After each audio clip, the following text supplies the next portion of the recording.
This entitled mom thinks she deserves this other family's cat just because it visits her from time to time. You won't believe what crazy lengths she goes to claim this cat as her own. Happy birthday if today's your birthday, and on with the revamped show.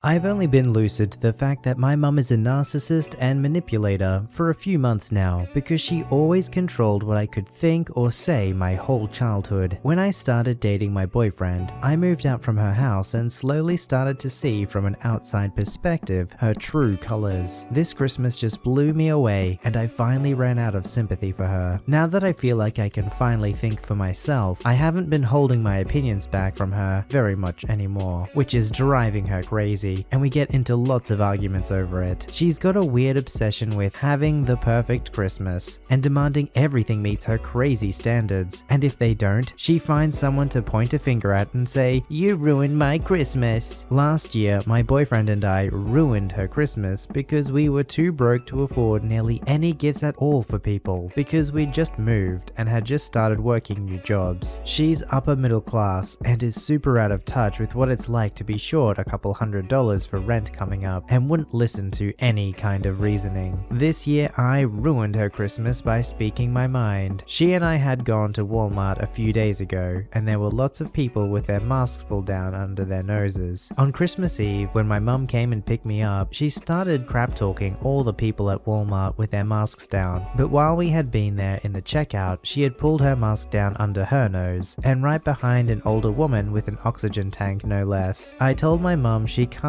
crap talk because she had done that too, and she told me I need to be quiet and I'm not allowed to talk to her that way. I'm 21 by the way. She started arguing with me and said she was dying and needed to which I said, what if all those other people were dying as well? She said, "Stop, I can't do this the entire weekend. You can't be argumentative with me." I said if she can't do it the whole weekend, she should just take me home. I had gotten out of the car at that point because I needed to go to the print shop and planned to walk home anyway. While I was printing, I got this text. "You owe me an apology. You were pushy and argumentative from the minute you got in the car. And then speaking to me the way you did? No ma'am, that is not appropriate. There is a huge difference between me taking my nose out of my mask for 2 minutes when standing just with you, more than 10 feet away from any other people, and the multitude of people shopping shoulder to shoulder with their noses hanging out. Regardless of any of that, however, the way you spoke to me was rude and disrespectful and not acceptable. If you plan to treat me or anyone else that way tonight and tomorrow, then I'll take you up on your offer to just stay home. I've gone to a tremendous amount of effort and expense to make this time special for us, only to find myself sobbing and wishing I could just go to bed and not see anyone tonight. If you aren't ready to apologize and adjust your attitude,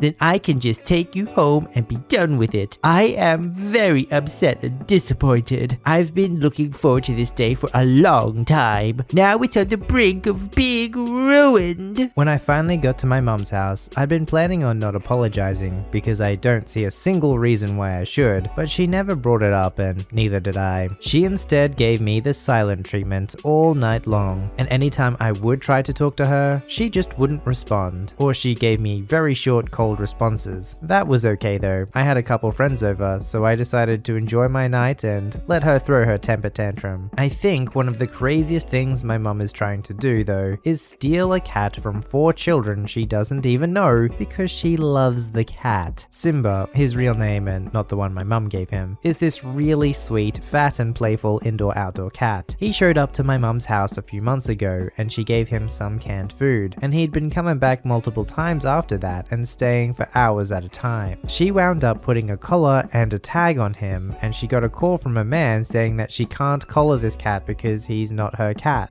It's his and his 4 kids' cat. My mum didn't care. She already decided that Simba just had to be hers. We don't know anything about the people who called other than the man's first name, that he has 4 kids and that they have a cat. Beyond that, it's impossible to make any judgment calls. And Simba's family kept taking them off. My mum and grandma are trying to find any way they can say the cat is being abused. They say because he's a rough player, he must be abused by the kids. That because they feed him dry food, he's abused. And the man has called my my mum a few times, calling her a fitch and a jerk and stuff. They say because you can hear the kids playing in another room when he's on the phone shouting and cussing out my mum, that he must be abusive to the kids and the cat. I don't know about anyone else, but if someone kept trying to steal my cat, I'd probably have some choice words for them too. Plus the man could be standing in his bedroom or outside the window open when he makes the phone calls. Who's even to know? I've also had cats in the past who'd been abused before I'd gotten them, and in no way does Simba act like an abused cat. He's the sweetest, friendliest cat I've met. He just doesn't like to be picked up and will fuss about it a bit. My mum has put a dog collar with a tag on him and had to put a stitch into the collar so he wouldn't be able to slip it off. I tried telling her cat collars are made to break away for a reason, but she didn't care. Before she'd put the stitch into the collar, they found it caught on a big branch, so the poor thing could possibly have choked to death. He also keeps getting his jaw stuck in the dog collar, since it's made for dog necks and not cat necks, and he could get a locked jaw or even break his jaw. My mum was super crazy when it came to Simba this Christmas. On Christmas Eve day, the man called and said he's going to make the cat an indoor cat because he's sick of her trying to collar his cat. He says when Simba disappears, his children get super worried, but my mum's convinced the kids don't care since the man has never put up a lost cat poster or anything. My mum was crying all night long about losing Simba and saying, "Oh, woe is me for not being able to ever see that cat I stole from children ever again." My mum tried telling the man that nobody owns cats, cats choose where to go, and he said that his cat is microchipped. My mum wants to call the vet and make them change the microchip information for him. She doesn't think you can steal a cat, but you can steal a dog because in the eyes of the American law, dogs are considered property, but cats aren't, and that cats haven't been domesticated as long as dogs, so they're still wild animals. A guy in my city had his lawn inflatables stolen in the night, and my mum is hoping he can get them back and that the thief is caught. Yet in the same breath, she justifies stealing someone's cat. My mum also already has 2 cats that she doesn't give any attention to just because they're not as cuddly. She just wants to steal a cat without even first loving the 2 she already has, and even if she's dead set on getting a more cuddly cat, she's trying to steal one instead of adopting from the shelter. When I was a kid, we had a very friendly cat who'd wind up going missing for a week or more because other people would pick him up and take him in. My mum always called them saying that that's not their cat and she'd be happy to share him with them if they pay half of his vet bills. They always gave the cat back after she said he's already got a family. Any of those people could have told her, "Look lady, you've got 3 kids, so clearly he's being abused. I'm doing him a favor. I give him home cooked meals over your wet canned food. I'll just call the vet and get his chip info changed. I put a collar and tag on him. I changed his name. He's my cat now. Tough crap." She'd throw a fit over that, and I know she'd cuss them out or even call the police. I just don't know where my mum gets off with her outrageous hypocrisy. What goes through an entitled parent's head to think that they can justify stealing someone else's pet? It's a pretty bizarre thing to say, "Oh, well, cats aren't as domesticated as dogs, and therefore you can't own them." Like, lady, you are trying to own that cat yourself. You are trying to put a collar on it. You are trying to get the microchip information changed. If anyone is trying to own that cat, it's you.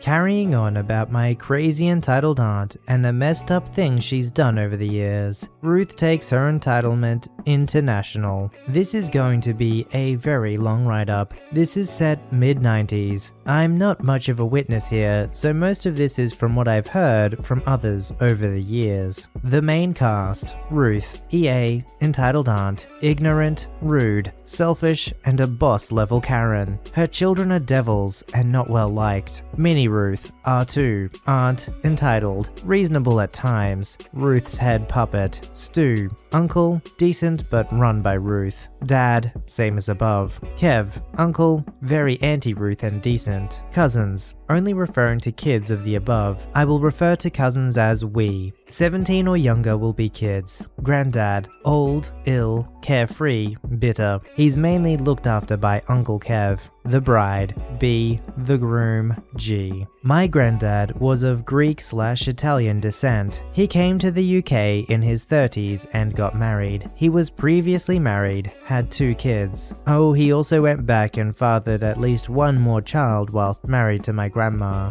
Grandma banned him from leaving the UK and talking to his European family. Granddad naturally became very bitter over time. Gramps had tons of siblings who lived all across Europe. We are the only family living in England. Except Gramps, we can only speak English. After Grandma passed away, Gramps started talking about seeing his family one last time. He couldn't travel alone but kept hinting for years. I was about to start my final year of school. Guess I'd be 15. A second cousin was having a huge wedding in Italy. Our entire family was invited. Granddad was so excited when the whole family agreed to go. Dad and uncles paid for the flights. The hotels were paid by individual families. Unknown to us that both Ruths emotionally blackmailed Gramps into paying their costs. Our extended family were going except Ruth's eldest two kids and husband. I'd say 20 to 25 people. We land in Italy incident-free. Ruth has her first tantrum on the coach to the hotel. She didn't want to share with other people. She complained about the heat as well. At the hotel, we kept meeting family after family after family. From every corner of the world had to be over 100, most with limited English and some with no English at all. But still we communicated well. Granddad became a universal translator as he spoke many languages. He was having the time of his life. Everyone mingled and made plenty of new friends. It was at this point we decided to form a pact, kids. Best behavior and not to react to anything anyone says or does. It felt like we were representing England. Even EA offsprings agreed to these rules. Next morning for breakfast, we sat down with whoever we liked. I remember a huge dining area. EA went around the room gathering who she could see, literally grabbing us to sit with her. She moaned about how no one else spoke English and how awful the food was and how poorly the family were treated. We just went up to the buffet and didn't go back to sit with EA. This happened every mealtime for the whole trip. The bride, who was in her early 20s, was from our side of the family and was also staying at the hotel. Her parents were very wealthy. They upgraded every family to all-inclusive and contributed towards airfares. Idea is everyone spends a week relaxing and getting to know one another, and then it's the big day. B would be moving to a different hotel the day before the wedding. We'd spend the whole day in the pool, playing football or various other activities, going indoors only for meals or when called.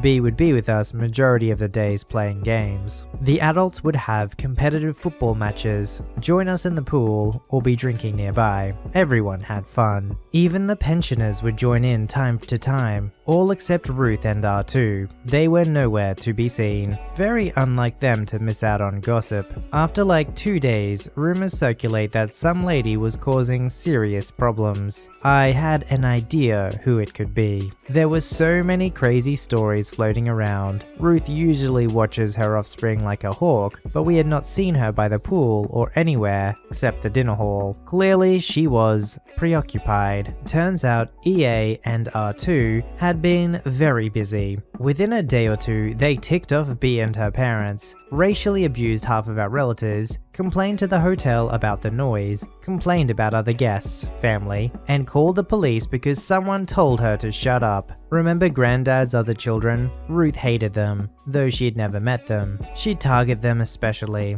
Ruth forbade anyone introducing us kids to our half-uncles, though Granddad introduced everyone on day one. EA and R2 had also been harassing the older folks. Don't ask why. Maybe something happened, but Ruth doesn't need a reason anyways. Apparently B had asked one of my cousin's sisters why our aunt was so horrible and racist. EA had been telling B how her behavior was inappropriate for a bride. EA kept upping. She asked for money from B's parents for her flights, even though she didn't pay a penny. She asked for them to move her and her kids to a better hotel, as this one's too noisy. She threw a fit when she found out B was going to another hotel. Things were so bad that guests were now complaining to my parents, uncles, and older cousins about EA's crappy behavior. She was not liked at all. Dad and uncles were on damage limitations, trying their best to calm things down as they'd taken out loans to pay for the trip. One of the stronger memories I have was the groom and his family coming to say hello one day.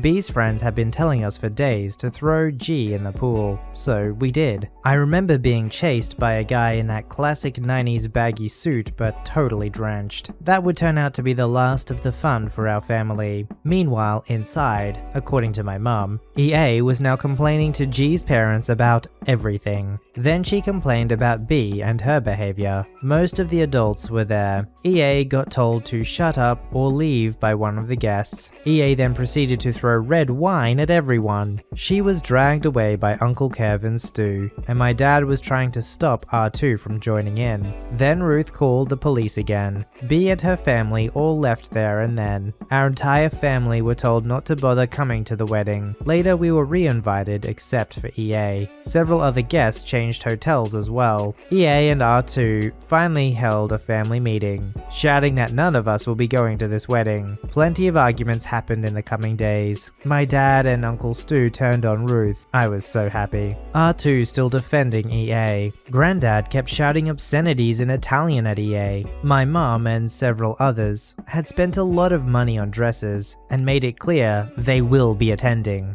EA now started watching us by the pool, trying to limit interaction with our second cousin's soon relatives, stopped using the pool altogether, and stayed away from us. She ruined that as well. Uncle Kev, Granddad, my mom and younger siblings, Uncle Stu's wife and younger kids all went to the wedding, and a few older girl cousins, R2's girls. The rest had to stay at the empty pool. The rest of us wanted to go, but it was decided that a small number would go. Ruth was furious. Very awkward plane journey back. Ruth didn't speak to my mum for like 5 years, nor Uncle Stu's wife. R2 did the same, but changed her ways shortly after. Our family have never been invited to another function like this ever again. I don't blame them, to be honest. Ruining weddings is a Ruth special. I can't think of many where EA did not act up. Sadly, Granddad passed away the following year, which started off a huge tug of war with inheritance. That is another Ruth special coming up. Misery really does love company. Clearly these entitled aunts are miserable themselves and just want to bring everyone else down with them. Like, for goodness sake, you're in a different country on holiday going to a wedding. This is supposed to be a happy time for everyone. But of course they have to make trouble not only for their family and the couple about to get married, but of everyone around them in the hotel. Submit your story to be read on the channel at voiceyherestories@gmail.com and join our Voicey veteran community at r/VoiceyHere. Don't forget to like, subscribe, and hit that bell to never miss an episode. Alright, Voicey veterans, I'll see you in the next one.